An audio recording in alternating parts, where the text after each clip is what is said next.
लड़की यह देखकर हैरान रह गई कि उनके बीच दो अपारदर्शी आंसर बोर्ड होने के बावजूद उसकी सौतेली बहन अभी भी उसके जवाब कॉपी कर रही थी और हर बार वह लड़की से आधा सेकंड पहले जवाब लिख देती थी। इससे सभी को गलती से लगा कि लड़की ही उसकी कॉपी कर रही है। इसलिए लड़की ने हार मान ली और सवालों के जवाब देना बंद कर दिया। वह देखना चाहती थी कि उसकी सौतेली बहन का क्या रिएक्शन होगा। जैसा कि हुआ, उसकी सौतेली बहन ने भी अपना पेन नीचे रख दिया। जब दर्शकों ने यह सीन देखा तो उन्हें तुरंत यह बहुत अजीब लगा। जजों को तो यह भी लगा कि सौतेली बहन को डर था कि लड़की उसकी कॉपी कर रही है, इसलिए उन्होंने सौतेली बहन से कहा कि वे लड़की पर नजर रखेंगे। उन्होंने उससे यह भी कहा कि वह सवालों के जवाब देती रहे क्योंकि टाइम वाली प्रतियोगिता के लिए बचा हुआ समय खत्म हो रहा था। लेकिन सौतेली बहन, जो असल में धोखेबाज थी, उसने बेतरतीब ढंग से सवालों के जवाब देने की हिम्मत नहीं की। आखिर उसने और लड़की ने प्रतियोगिता से पहले एक शर्त लगाई थी। हारने वाले को न सिर्फ यह मानना था कि वह धोखेबाज है, बल्कि घुटनों के बल बैठकर जीतने वाले से माफी भी मांगनी थी। लाचार होकर सौतेली बहन को मजबूरी में यह जानना पड़ा कि लड़की भी सवालों के जवाब क्यों नहीं दे रही है। फिर भी लड़की ने पलटकर जवाब दिया। उसने पूछा कि अगर वह सवालों के जवाब न देने का फैसला करती है तो इससे उसका क्या लेना देना है। उसने यह भी सवाल किया कि क्या उसके जैसी तथाकथित जीनियस असल में लड़की की कॉपी करने की कोशिश कर रही थी। यह सुनकर सौतेली बहन को और भी ज्यादा शर्मिंदगी महसूस हुई।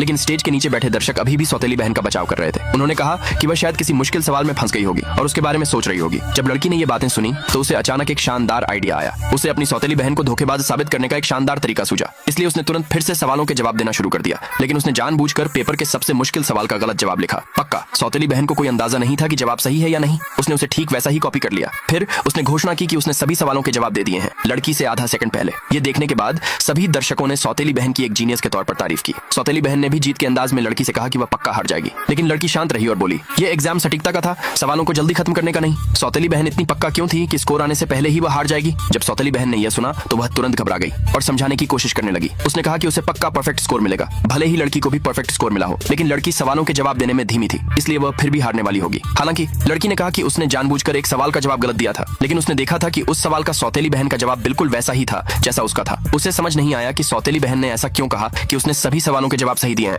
यह सुनकर सौतेली बहन पूरी तरह घबरा गई। आगे देखने के लिए कमेंट में यस लिखे।